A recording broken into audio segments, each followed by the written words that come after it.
Tudo da Canção Nova em um só lugar. Canção Nova Play. Meus caros amigos e amigas, estamos começando mais um programa Pergunte e Responderemos. O nome do programa já te explica. Pergunte, você pergunta e nós respondemos. Quando vier uma pergunta ligada diretamente à nossa doutrina, a gente responde de acordo com o catecismo, com os documentos da igreja, etc. Quando é uma pergunta que não é diretamente ligada à doutrina, nós damos uma opinião. Aí fica com ela quem quiser, claro. E sempre eu mostro algum livro ligado à pergunta, porque como a resposta aqui é rápida, porque são muitas perguntas na fila, então a pessoa pode aprofundar, se quiser, lendo algum livro. Ok? Convido vocês que estão aqui comigo para rezar a Ave Maria, pedindo à Virgem Maria que nos assista nessa hora, interceda por nós, em nome do Pai, do Filho e do Espírito Santo. Amém. Ave Maria, cheia de graça, o Senhor é convosco. Bendita sois vós entre as mulheres, e bendito é o fruto do vosso ventre, Jesus. Santa Maria, Mãe de Deus, rogai por nós, pecadores, agora e na hora de nossa morte.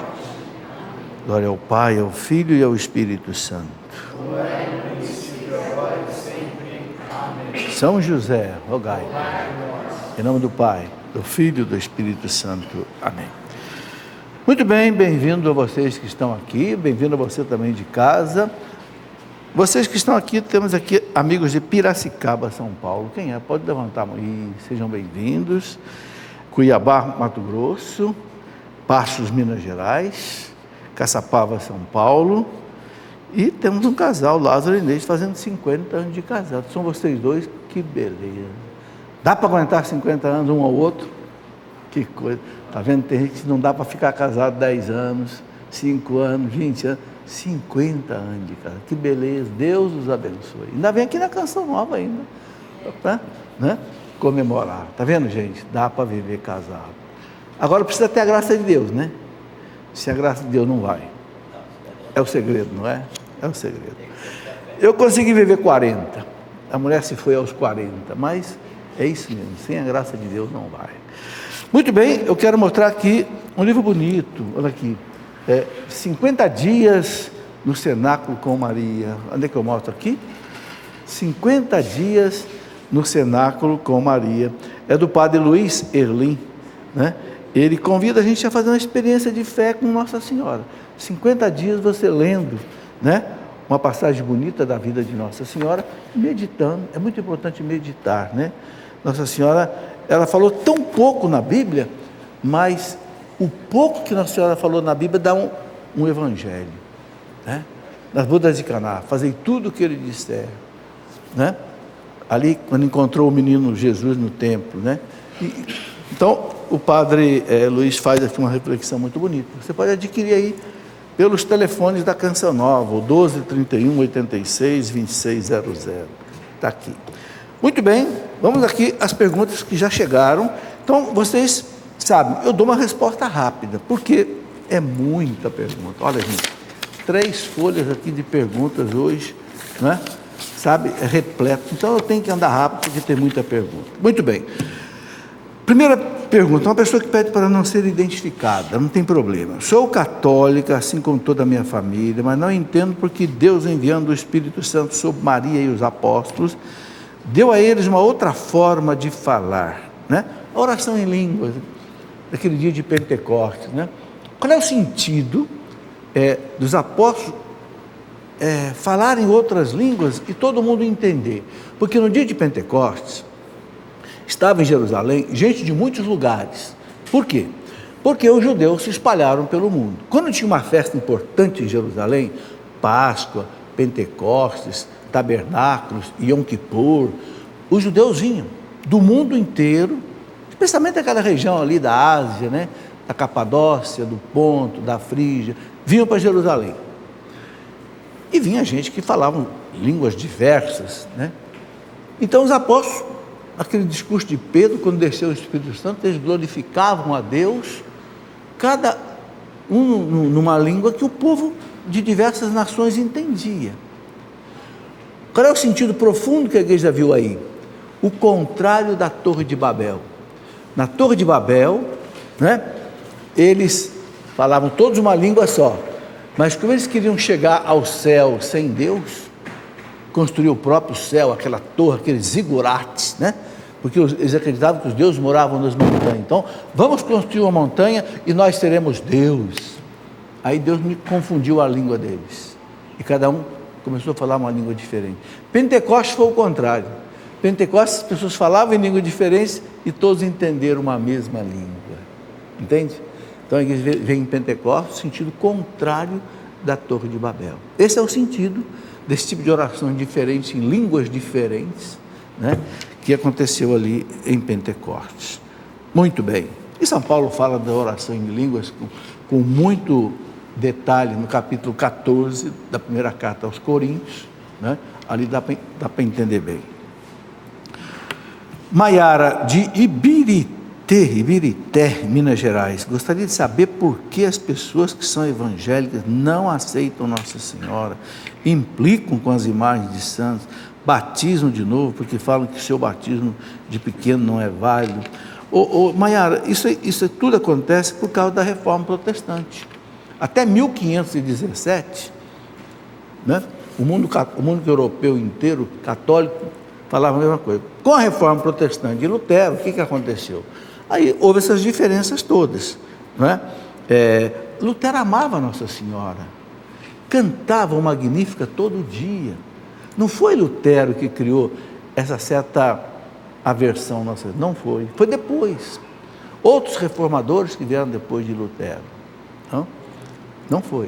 Quer dizer, foi uma coisa que foi entrando aí na cultura protestante, com medo de que nós estivéssemos trocando Jesus por Nossa Senhora. Nunca. O único mediador entre Deus e os homens é Jesus. Jesus é o pontífice, a ponte entre Deus e os homens. Maria não é ponte, Maria atravessa a ponte. Maria pega seus filhos e faz atravessar a ponte, que é Jesus. A mediação de Maria, dos anjos e dos santos, não teria nenhuma eficácia se não fosse através de Jesus. Por isso que toda oração da igreja termina por Cristo nosso Senhor, por Cristo nosso, porque Ele é o pontífice. Mas infelizmente a cultura protestante pensa que a gente substitui Jesus por Maria. E jamais. Maria não é deusa, ok? E aí também vem a questão do batismo, porque não entenderam o batismo como a igreja católica entende, né? Lutero achava que o batismo, como ele não tira as sequelas do pecado original, então ele não apaga o pecado original. Não, apaga, a sequela fica por outros motivos. Então, essa divergência de doutrina entre o catolicismo e a Reforma Protestante gerou essas dificuldades que existem ainda hoje, né? Não é só isso, né? Não aceitaram mais a igreja como instituição, não aceitaram a Eucaristia como presença real de Cristo, não aceitaram a confissão, uma porção de coisas que é desdobramento. Quem quiser estudar profundamente isso, eu escrevi um livro que se chama Para Entender a Reforma Protestante. Esse livro explica aí todas essas coisas que aconteceram por causa da reforma de Lutero e outros reformadores. Laura Oliveira, gostaria de saber em quais momentos da Santa Missa se usa o véu. Veja, o véu não é obrigatório. Até o Concílio Vaticano II, mais ou menos 1965, as mulheres usavam véu, né? Algumas, eu me lembro que minha mãe usava, algumas colocavam o véu mais no momento da consagração, outras ficavam com o véu a missa inteira. Então, não sei como é que era, se havia algum dispositivo antes ou não. Agora, o véu não é obrigatório, mas também não é proibido. O que o Concílio Vaticano II disse, não é obrigatório, mas também não proibiu, ok? Então, use aí quem quiser. Tá certo, Laura? Muito bem. Tiago Souza, o casamento é uma aliança física e espiritual, acompanhada da aliança feita com Deus. Se ele tem esse sentido espiritual tão forte, por que quando nos tornamos viúvos, é permitido contrair matrimônio novamente? Não estaria eu quebrando essa aliança espiritual com o cônjuge? Não. Tiago, acontece que São Paulo fala na carta aos Coríntios, São Paulo ensina o seguinte, que a morte põe fim ao matrimônio, extingue o vínculo matrimonial. A única coisa que extingue um vínculo matrimonial num casamento que foi válido é a morte. Então São Paulo fala, eu quero ler aqui na carta aos Coríntios, né? São Paulo fala assim, primeira carta de São Paulo aos Coríntios, capítulo 7, versículo 39. A mulher está ligada ao marido enquanto ele viver, ok?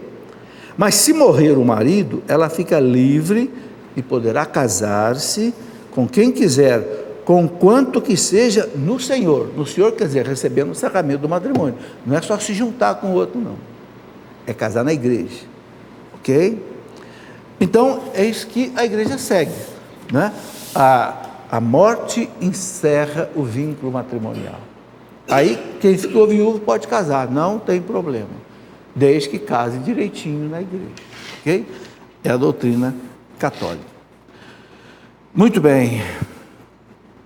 Eu tenho um livro sobre a moral católica, onde eu explico todas essas coisas também, tá?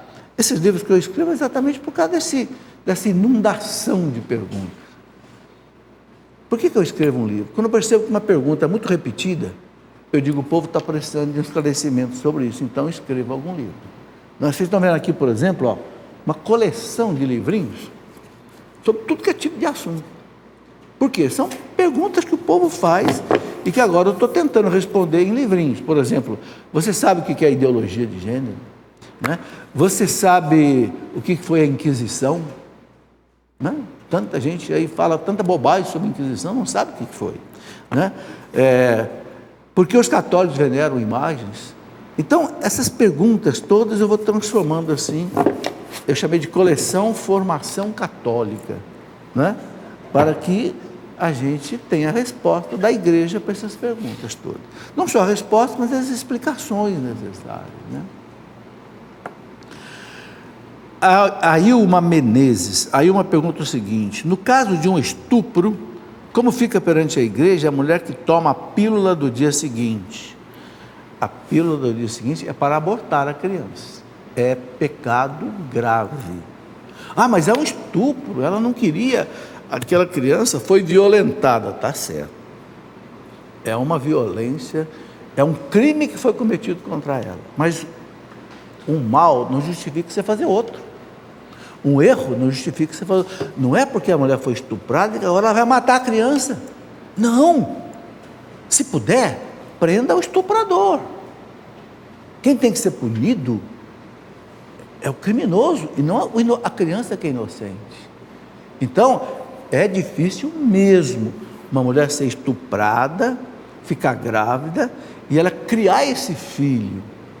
Mas olha, ela vai ter muito mérito diante de Deus, porque não matou um filho de Deus.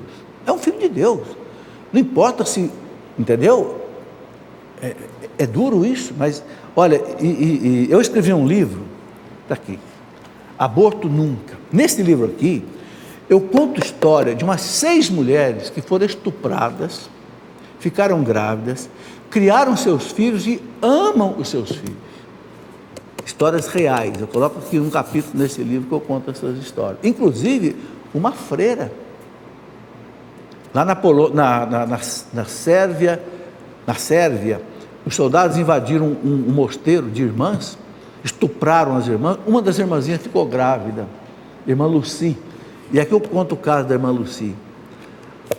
Aí a irmã Lucy colocou para a Madre Superiora: e agora, Madre? Continuo aqui no mosteiro com essa criança que vai nascer, ou eu vou para a minha casa? A Madre Superiora disse: vá para a sua casa, com a bênção de Deus, crie essa criança, ok? Está aí, até uma irmã religiosa, né, passou por isso, um caso real, quando houve o fim da Iugoslávia, que transformou na Sérvia e Herzegovina, houve aquela guerra entre a Sérvia, né, e os outros soldados, aconteceu esse tipo de coisa.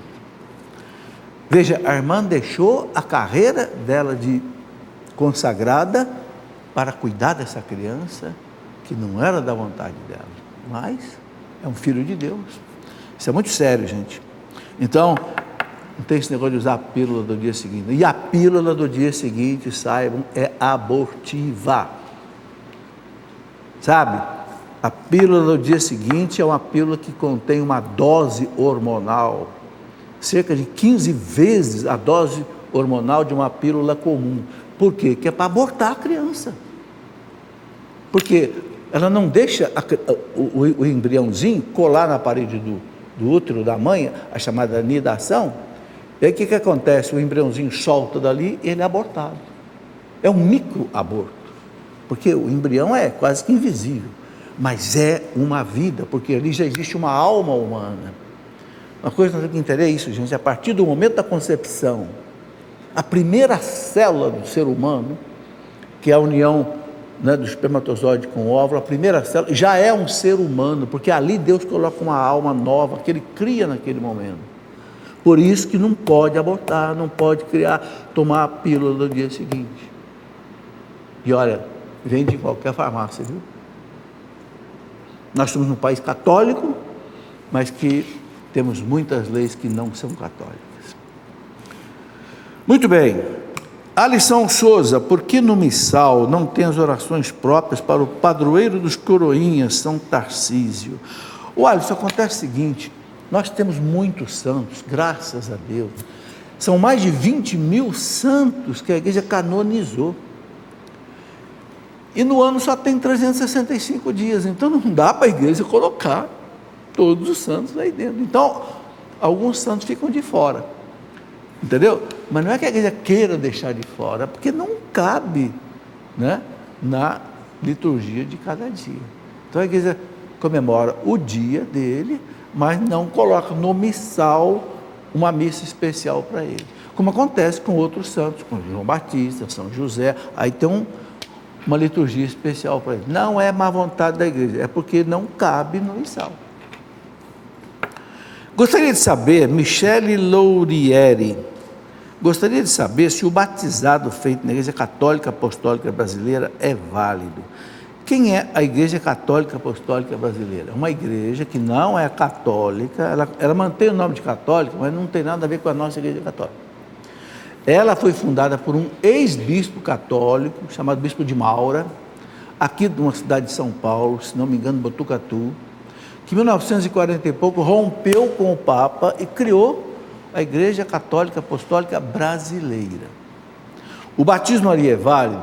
Bom, o Código de Direito Canônico, que rege a vida da igreja, o Código tem aqui um parágrafo que ele fala quais as igrejas não católicas em que a igreja reconhece o batismo como válido. Não aparece aqui Igreja Católica Apostólica Brasileira. Por exemplo, né, é o cânon 869. Ele diz assim, olha, igrejas que a igreja reconhece o batismo como válido. Então ele fala aqui, diversas igrejas batizam sem dúvida validamente. Aí ele cita Igreja Oriental Ortodoxa, Igreja Veterocatólica, Igreja Episcopal do Brasil, Igreja Evangélica de Confissão Luterana no Brasil, Igreja Evangélica Luterana do Brasil, Igreja Metodista. Depois tem uma outra classe de igrejas que a igreja diz que precisa ser analisado com mais cuidado, se vale ou não. Aí coloca Igreja Presbiteriana, Batista, Congregacionais Adventistas. Não aparece aqui Igreja Católica Apostólica Brasileira. Então, não sei. Eu penso que a igreja não deve reconhecer como válido o batismo. Pelo menos não está aqui no Código de Direito Canônico.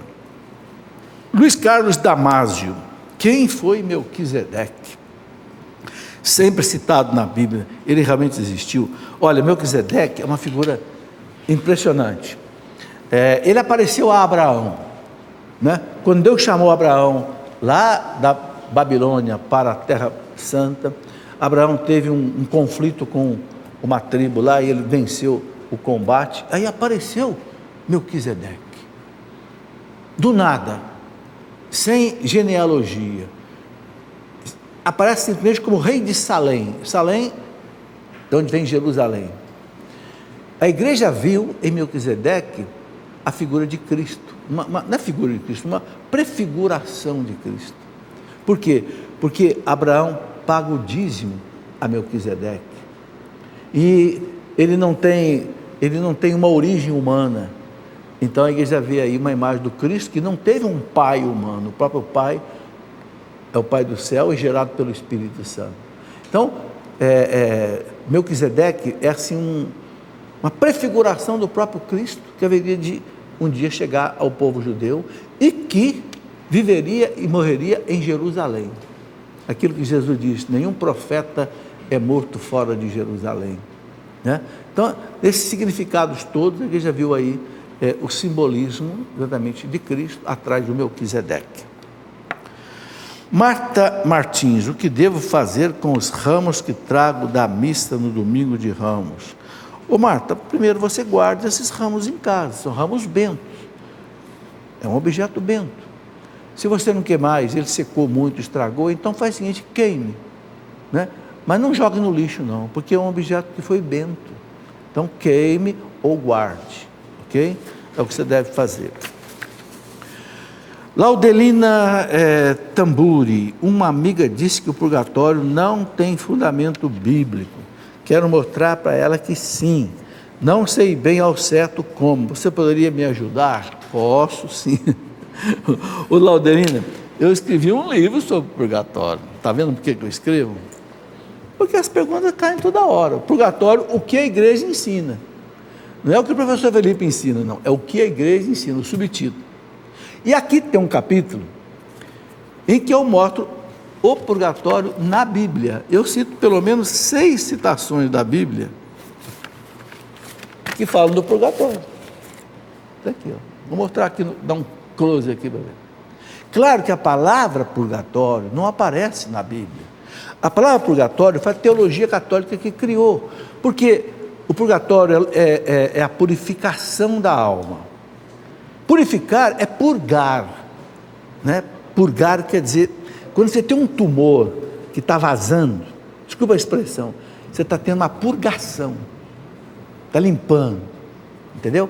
Então, eu vou colocar aqui várias passagens que falam do purgatório. Primeiro, uma passagem claríssima, que é de Macabeus, né? Quando houve aquela batalha, está no segundo livro de Macabeus, lá no capítulo 12, versículo 39 até 43, mais ou menos, quando houve aquela batalha entre os judeus de Macabeus contra aquele rei pagão, Antíoco Epífanes, grego, que queria profanar a fé dos judeus em Jerusalém, inclusive instaurou dentro do templo de Jerusalém o deus Zeus dos pagãos, né?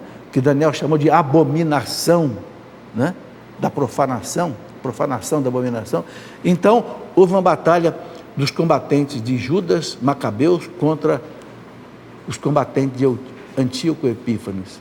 E Judas percebeu que alguns soldados dele morreram, porque traziam no pescoço um amuleto, que era proibido pela Bíblia. Então o que o Judas fez? Judas fez uma coleta, mandou dinheiro para Jerusalém, para rezar por aqueles que tinham morrido desse jeito, para que os seus pecados fossem perdoados. Então, já no Antigo Testamento, você tem uma visão do purgatório. O perdão de pecado depois da morte, meu amigo, é purgatório. Bom, e aqui eu vou rapidamente mostrar outras passagens, tá? Por exemplo, 1 Coríntios 3,10, aquela passagem que São Paulo fala que alguns vão se salvar como que passando pelo fogo. Tá? Depois, aquela passagem, Marcos 3,29, depois outra passagem, Lucas 12,58, tem muitas passagens que dão o embasamento bíblico do purgatório, porque a igreja, ela não lê a Bíblia ao pé da letra, ela interpreta, quer? Muito bem, outra pessoa que pediu para não ser identificada: é pecado o consumo de bebidas alcoólicas em família nos finais de semana? Bom, tudo depende de como é que se usa essa bebida alcoólica. Se a família toma um copinho de cerveja, uma taça de vinho, não tem problema nenhum. Agora, se enche a cara, aí não, né? Então, não é a bebida alcoólica em si, é como se faz uso da bebida alcoólica. Papa Bento XVI gostava de um canecão de chope. Papa Bento XVI. Porque o chope é bebida natural na Alemanha. é alcoólico, mas nunca ele se embriagou. Então, tudo depende do jeito que a gente usa as coisas. Intervalo?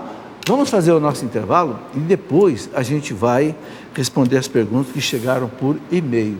Aqui foram as perguntas que chegaram por Facebook, etc.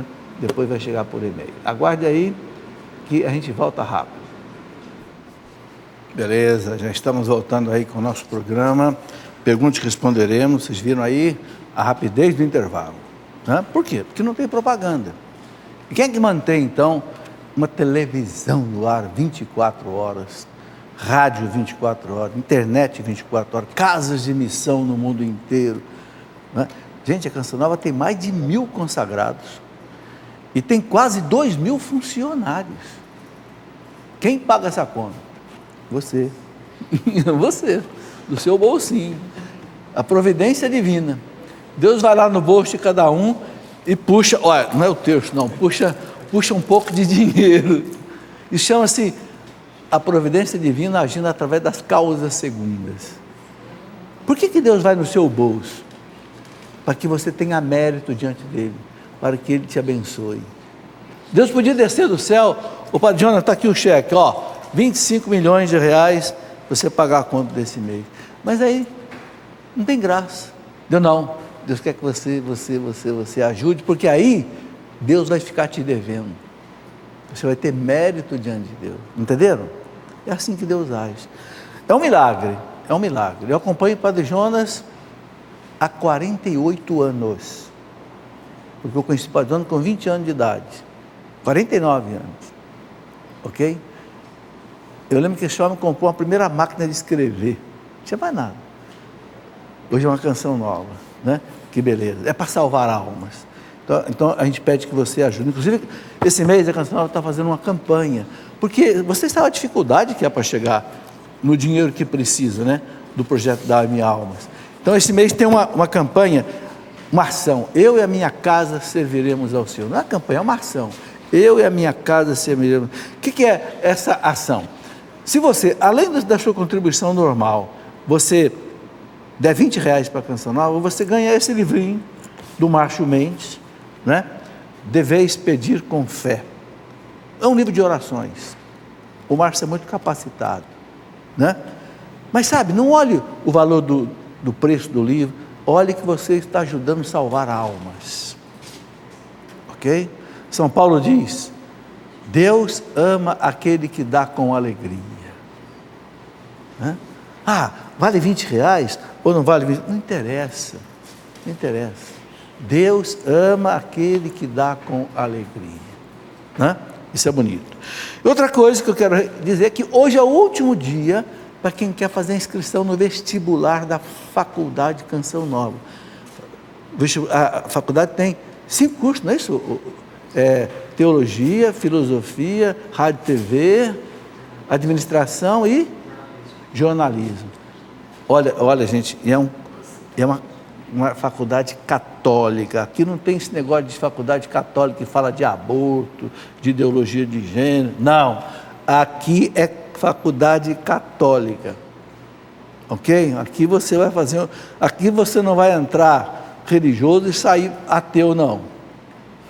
Tem muita universidade hoje que o rapaz entra católico, e sai ateu, falando mal da igreja, não quer mais saber de Jesus Cristo, só quer saber de Nietzsche, Schopenhauer, Marcuse, Engels, Marx. Aqui não. Aqui você vai aprender Jesus Cristo. E tudo que é o bom da ciência, todas as coisas boas da ciência. A ciência é de Deus, assim como a fé é de Deus. Muito bem, eu quero rapidamente mostrar aqui a vocês alguns livros, porque, sabe, nós precisamos estudar, gente. São Pedro diz assim, estai preparados para dizer aos outros a razão, o motivo da sua fé. Sabe, seu filho, antes de ir para a universidade, escutar um monte de professor pagão batendo na igreja, seu filho tem que estar bem formado. Entende? Para ele não voltar ateu para sua casa depois. Estou cansado de ver isso. Estou falando aqui porque eu estou cansado de ver isso.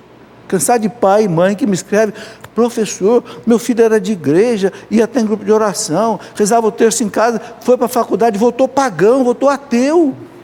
Não quer mais saber de missa, não quer mais saber de evangelho, não quer saber de nada, diz que Deus não existe.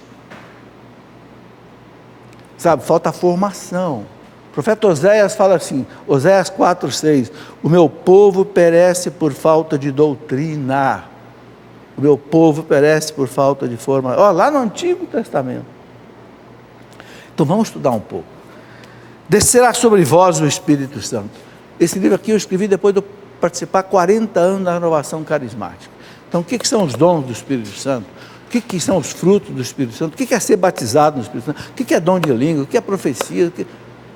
A renovação descerá sobre vós o Espírito Santo. Ok? Intercessão e o culto dos santos. Né? Os santos intercedem por nós? Sim, sem cessar. Então aqui falo também das imagens, das relíquias. A gente tem que saber a razão da nossa fé. Por que você tem imagem na sua casa? Por que você beija uma relíquia de um santo? Por quê? Qual é o sentido? Né? A moral católica. O que a igreja ensina para nós? O viver cristão. O lex vivendi. Como é que o cristão deve viver? A moral católica. Né? E os 7 sacramentos. Para entender os 7 sacramentos. Que são, dá um close aqui nessa capa. Eu queria mostrar uma coisa interessante. Você está vendo aqui o cordeiro imolado, que é Jesus Cristo, e aqui tem 7 cruzinhas vermelhas, que significam os 7 sacramentos. Ou seja, os 7 sacramentos descem da cruz de Cristo e chegam até nós. São os canais da salvação, ok? Temos que entender essas coisas. Muito bem, vamos aqui responder as perguntas que chegaram por e-mail.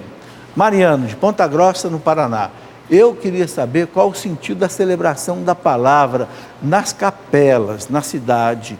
Pois na homilia o padre falou que tem que participar somente das missas. Claro, celebração da palavra não é missa, não é missa. A missa é quando o teu sacerdote faz a consagração. Então ali acontece o quê? O sacrifício do Calvário se torna presente na missa. Na celebração da palavra, não. Então, o que acontece? Quem pode ir na missa ao domingo é obrigado a ir na missa. Agora, claro, tem capela que o padre não consegue ir lá.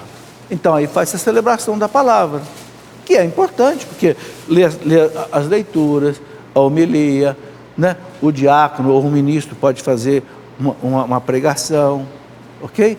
Mas não é a mesma coisa que missa. Então, quem pode ir na missa, tem que ir na missa. Quem não pode, lá, né, uma capela longe, então aí, vai na celebração da palavra. Pode passar. Rodrigo Vinhal, o que significa quando Jesus disse na cruz, Pai, por que me abandonaste? O Catecismo da Igreja responde essa pergunta. O Catecismo da Igreja diz que quando Cristo disse isso, Pai, por que me abandonaste? Jesus sentiu um abandono na cruz. Por quê? O Catecismo explica, porque ele acolheu nele todo o pecado da humanidade. E o pecador se sente longe de Deus. Não que ele estivesse longe, mas ele como que, essa palavra foi como que a voz dos pecadores. Meu Deus, por que me abandonaste? Né? Foi assim uma espécie de de uma explanação daquilo que sente o pecador afastado de Deus. É a explicação que o Catecismo dá sobre isso, ok? Tanto é que depois que Jesus continua rezando o Salmo, que isso aí é o Salmo 21 da Bíblia, né? Depois ele continua e o Salmo muda completamente, a confiança em Deus, o abraço em Deus, né? Está aí. Não quero ser identificado, tudo bem, posso entrar com processo de nulidade sem ter me divorciado legalmente? Olha, eu já fiz essa pergunta para o presidente do Tribunal Eclesiástico de Aparecida, que uma vez esteve aqui no meu programa Escola da Fé, e ele disse o seguinte, depende, há casos em que o tribunal exige o divórcio já realizado. Há casos em que, dependendo do caso, um caso já avançado, tal, concretizado, aí pode ser que o tribunal acolha. Mas a norma é essa, o tribunal acolher depois do divórcio assinado, ok? Mas em alguns casos pode acontecer, depende do tribunal, o tribunal vai decidir. Alisson Araújo, é pecado católico se tornar um atleta lutador? Eu não sei o que quer dizer bem aqui. Sabe, se for essa luta que a gente vê hoje aí na televisão, dois caras se matando, é um absurdo. Tal de MMA. Eu não sei se é pecado ou não. Agora, eu acho que jamais um católico devia assistir isso e participar disso. Dois homens se batendo. Aí chega até o outro machucar, sangrar. Olha, quando eu era pequeno, eu gostava, porque eu era criança, né? Gostava de briga de galo. Aí tinha as rinhas, né? Aí, um galo, não sei o quê, outro galo assim, galo chino, não sei o quê. Era uma judiação, os galos se machucavam ali. Proibiram por lei. Não pode ter briga de galo. Aí tinha briga de passarinho, briga de canário da terra, me lembro muito bem. Proibiram. Aí, quer dizer que passarinho não pode brigar, galo não pode, mas homem pode brigar. Nós estamos ficando loucos. Nós estamos ficando doidos. Quer dizer, proíbe briga de galo, proíbe briga de passarinho. Ah, mas homem pode se matar à vontade. Ah, pelo amor de Deus. Eu acho um absurdo um católico assistir ou participar desse negócio de MMA, etc. Gente, isso aí é para dar dinheiro. Os caras ganham rios de dinheiro de um monte de gente ali, sabe? Parece que nós estamos voltando ao tempo dos gladiadores de Roma, em que dois caras se matavam ali no Coliseu e 50 mil romanos ali aplaudindo, pedindo para o rei matar ou não matar o vencedor. Ah, para com isso, gente. Isso é uma pregação sistemática de antivalores. Não, não entra na minha cabeça. Olha, se é pecado, se não é pecado, não vou nem responder. Agora que eu acho um absurdo, eu acho um absurdo. Gerlane, de Campina Grande, na Paraíba, quando duas pessoas se casam, elas já têm a vocação do matrimônio, os dois podem ter um chamado a uma comunidade de vida. Ô Gerlane, sabe, Deus não tira a liberdade de ninguém. A gente é vocacionado para uma vocação. Eu, por exemplo, sabe, tentaram me levar para o seminário, sabia? Quando eu tinha meus 18 anos, eu já era um rapaz de Deus, não, teve um padre amigo meu que queria me levar para o seminário de qualquer jeito, mas eu não sentia vontade de ir para o seminário. Porque eu digo, eu quero casar, eu quero ter filho. Eu casei e tive filho, casei com 22 anos de idade. Eu me formei no dia 6 de fevereiro, casei no dia 7 de fevereiro. Foi mesmo, verdade.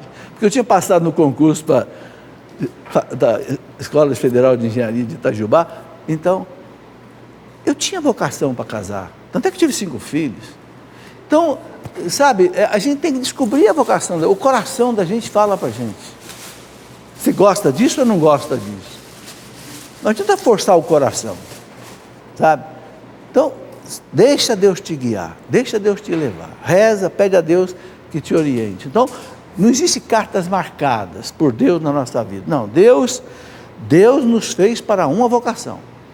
A gente tem que pedir a Deus, tem que descobrir qual é essa vocação e realizar bem essa vocação. Ok? É isso aí. É preciso rezar, viu? Pedir a Deus que nos ajude. Fábio, se formos salvos, nos lembraremos da nossa vida aqui na terra? Claro, Fábio. Nós temos que entender o seguinte, gente. Nós somos formados de corpo e alma, diz o catecismo. Corpore et anima unus, corpo e alma unidos. O que tem no corpo? Matéria. Matéria. Nós somos carbono, oxigênio, potássio, zinco, ferro, manganês e etc. Não é assim? Hoje tem exame médico para saber tudo que você tem, né? Se tem a mais ou se tem a menos. É o corpo. A alma é espiritual. O que está na alma? Na alma está a inteligência, a liberdade, a vontade, a consciência, a memória, coisas que você não pega. Como é que na escola ensina objeto abstrato? Tem um objeto concreto, você pega. O que é abstrato está na alma. A alma não morre. Quando acontece a morte, é isso aqui, ó. o corpo para a terra e a alma volta para Deus. Na alma está toda a tua memória, a tua inteligência, volta tudo, preserva tudo, ok? Então, não se perde nada, a pessoa, né, continua ali. Por isso que ela vai se apresentar diante de Deus. Não existe esse negócio de as almas estão dormindo. A alma não dorme, o que dorme é o corpo. A alma não tem olhos para fechar, ok? Não quer ser identificado. Um presbítero pode negar a absolvição, na confissão, né? Pelo fato do fiel estar em pecado contra a castidade, sexo fora do casamento. Bom, Jesus falou o que para os apóstolos? A quem vocês perdoarem os pecados estarão perdoados. A quem vocês não perdoarem os pecados não estarão perdoados. Então, o que a igreja, inspirada pelo Espírito Santo, entendeu? É preciso que o pecador esteja arrependido. Então, você chegar ali, arrependido, olha, padre, eu adulterei, sexo fora do casamento, que ele está colocando ali, né?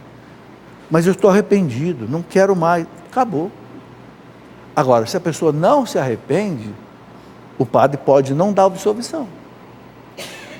Entendeu? Então aí, a quem vocês perdoarem, estarão perdoados. A quem vocês não perdoarem, se o Cristo colocou essa segunda alternativa, se vocês não, é porque não houve o arrependimento.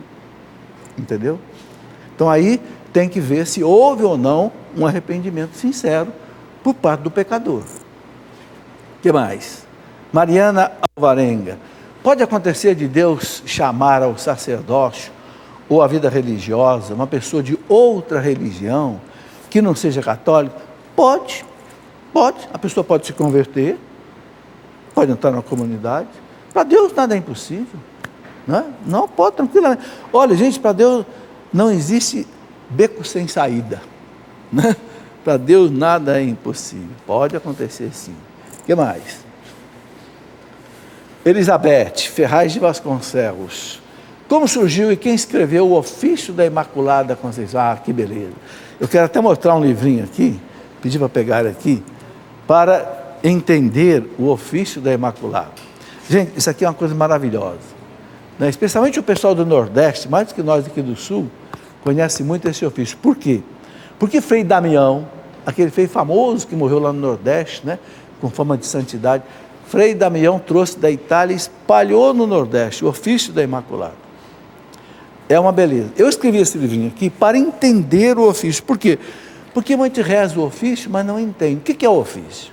O ofício foi feito por um monge chamado Bernardino de Bustis, lá por volta de 1400 e pouco. Eu até coloco essa observação aqui no começo desse livrinho. Né? Bernardino de Bustis, né? Era um frei franciscano, né? E esse ofício foi aprovado pelo Papa Inocêncio XI em 1678. É uma beleza. O que o Bernardino de Bustis fez? Ele pegou a Bíblia e tirou uma série de louvações a Nossa Senhora e compôs esse ofício. Gente, os santos rezavam esse ofício todos os dias. Os santos diziam que é uma arma para expulsar Satanás. Quando você está vivendo uma crise, depressão, tristeza, não sei, solidão, tribulação, tentação, reze o ofício. Ele pode ser cantado também. Agora, ele tem coisas que a gente não entende muito bem. Por exemplo, ele fala aqui, quer ver?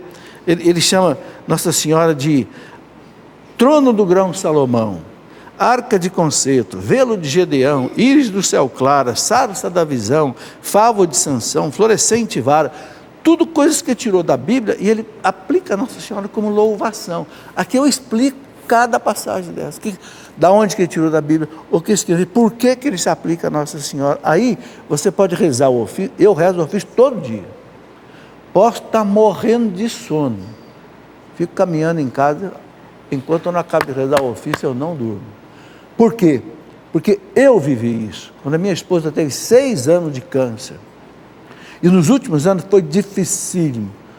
Quando a barra estava pesada, o ofício me sustentava. Aquelas noites que eu não conseguia dormir, o ofício me sustentava. Isso eu experimentei. Não estou falando de de teoria não. Entenderam? Por isso eu até quis pegar esse livrinho aqui para mostrar a vocês. Tem aqui na Canção Nova. Muito bem. O que mais? Tem mais aí, Bruno? Natália Freitas. O que acontecerá com os animais quando chegar à eternidade? Gente, animal não chega na eternidade. Animal não tem alma. O homem tem corpo e alma. O animal só tem corpo. Animal morreu, acabou tudo. Não existe vida além para o animal. Não existe. É doutrina da Igreja Católica. Não existe. Ok? Animal não tem alma imortal. Só o homem e a mulher é que tem alma imortal. Por quê? Porque só o homem e a mulher foi criado à imagem de Deus. Ok? Ame seu animalzinho, cuide dele, mas ele morreu, acabou. Acabou. Arranje outro. Porque esse não vai para a eternidade. Não fique bravo comigo. Um dia eu falei isso daqui, teve uma senhora que escreveu me esculhambando. Professor, o senhor não tem alma, o senhor não tem coração. Eu digo, tem, minha irmã. Só que a doutrina da igreja é essa. Eu não estou aqui para ensinar a minha doutrina. Eu estou aqui para ensinar a doutrina da igreja. Pergunte a algum bispo, pergunte a algum padre se o animal tem alma. Se tem céu, inferno, purgatório de animal. Não tem, ele não tem consciência. O animal não peca e nem faz o bem. Ele vive por instinto. Rafael Hermano, como fazemos sacrifício para auxiliar as almas do purgatório? Seria uma oração, pedido durante a missa ou antes da missa? E no caso das esmolas, basta rezar para a intenção. Gente, nós podemos rezar, fazer muito pelas almas do purgatório. Tudo que você fizer de bom, você pode oferecer para as almas do purgatório. O terço que você reza, a missa que você participa, o sacrifício, as suas dores, a sua doença, a sua dor. Esmola. E é uma bela caridade. Olha, gente, nós estamos na Semana da Alma. A Semana das Almas é a semana de 1 a 8 de novembro. Hoje é 7. A Igreja fala que se você, na Semana das Almas, for ao cemitério rezar pela alma do purgatório, você pode conseguir pela uma indulgência plenária. Eu escrevi um livro sobre o que são as indulgências. A missa e as indulgências são as melhores coisas que nós podemos oferecer para as almas do purgatório. E olha, gente, quem é que colocou isso? Papa Paulo VI, 1967, escreveu o Manual das Indulgências. Orações indulgenciadas que você tira as almas do purgatório. Pode ser indulgência parcial ou plenária. Ok? Muito bem. Então, tudo de bom você pode oferecer para as almas. O que mais? Se no céu não existe pecado, como Lúcifer pecou? Bom, por que o Lúcifer pecou? Porque ele era livre. Por que Adão e Eva pecaram? Porque eram livres. Uma coisa que nós temos que entender, gente. Deus quer ser amado, mas Deus não quer ser amado na marra. Você gostaria de ser amado por alguém na marra? Você vai casar comigo na marra, viu? Você tem que me amar na marra. Não tem graça. O amor só é bonito se for livre. Então, o que Deus faz? Entendam isso. Deus pôs as suas criaturas à prova. Deus fez um anjo maravilhoso, Lúcifer, anjo de luz. Você vai me amar, você vai me obedecer. Quer? Não, não quero. Não quero te servir. Porque o Lúcifer disse para Deus, não, eu quero ser Deus, não quero ser criatura. Ah, é? Então vai embora do céu, porque Deus só existe um. Não passou na prova do amor. Adão e Eva foram colocados no paraíso, com os dons préternaturais, imortalidade, não sofrer, etc, etc. Deus colocou eles à prova, deixou o demônio lá tentar. Aí o demônio falou para Eva, o quê? Deus disse que você não pode comer aquela fruta? Esse Deus é um bandido. Esse Deus sabe que se você comer aquela fruta, seus olhos vão se abrir e vocês vão ser como deuses. Deus tinha dito, não coma dessa fruta, que se vocês comerem, vocês vão morrer. É venenosa. E comeram. Agora vejam, Deus disse não coma, o demônio disse coma, eles comeram. O que é isso? Falta de amor a Deus. Quando você desobedece a alguém é porque você não ama essa pessoa. Não passaram na prova do amor. Nós também somos provados por Deus. Santo Agostinho fala, por que Deus tira o pecado original no batismo, mas não tira a sequela do pecado original, a concupiscência da carne, que nos puxa para o mal? Por quê? Para Deus provar você, se você ama Ele. Se você ama Ele, você não vai pecar. Quando eu era professor de física, fui professor 40 anos de universidade, os alunos diziam, professor, o senhor vai dar prova fácil? Eu digo, não. Se eu der prova fácil, não tem graça. Então eu dou logo 10 para todo mundo, não preciso preparar a prova, aplicar a prova e corrigir a prova, 3 coisas chatas. Não, eu vou dar uma prova justa. Se você souber tudo, eu vou te dar 10, com alegria, vou escrever embaixo, com louvor. Se você souber 50% da matéria, eu vou te dar 5. Se você não souber nada, eu vou te dar 0, com gosto. Porque é justiça. Você não estudou, eu tenho que dar 0 a você. Deus faz isso com a gente. Deus faz isso com a gente. Deus é misericórdia, mas Deus é justiça. Quando não tinha ninguém mais para salvar a humanidade, não tinha ninguém para pagar a justiça divina, o nosso pecado, então a misericórdia de Deus desceu do céu. Jesus se fez homem e foi pagar na cruz o preço do nosso perdão. É a misericórdia, mas a justiça. A justiça foi cumprida. Alguém tem que pagar o preço do pecado da humanidade. Como nenhum homem podia pagar, Deus mesmo pagou. É a justiça e a misericórdia andando juntos. Entenderam? Então, o Lúcifer pecou livre espontaneamente. Não passou na prova do amor. Essa é a resposta. E nós também passamos por essa prova. Quem passar pela prova do amor vai para o céu. Pronto. Muito bem, terminou, né, Bruno? Olha, muito obrigado a vocês que vieram, vocês de casa que me acompanharam até aqui. Se eu falei alguma coisa que não está de acordo com a doutrina da igreja, apaga. Eu não tenho compromisso comigo, eu tenho compromisso com a igreja, com Deus, certo? Então, eu quero avisar uma coisinha. Quarta-feira que vem nós não vamos ter o programa ao vivo, porque eu vou ter que fazer uma cirurgia aqui, ó. Estou com os tendões aqui meio arrebentados. Então, quarta-feira que vem, talvez na outra também, a gente deve ter o programa reprisado. Mas não é uma vontade de ninguém, não. É porque o médico falou, você vai ter que botar o bracinho na tipóia aí, meu amigo, quase 40 dias. Paciência. Rezem por mim. Ok? Muito obrigado. Até semana que vem, se Deus quiser. Tudo da Canção Nova em um só lugar. Canção Nova Play.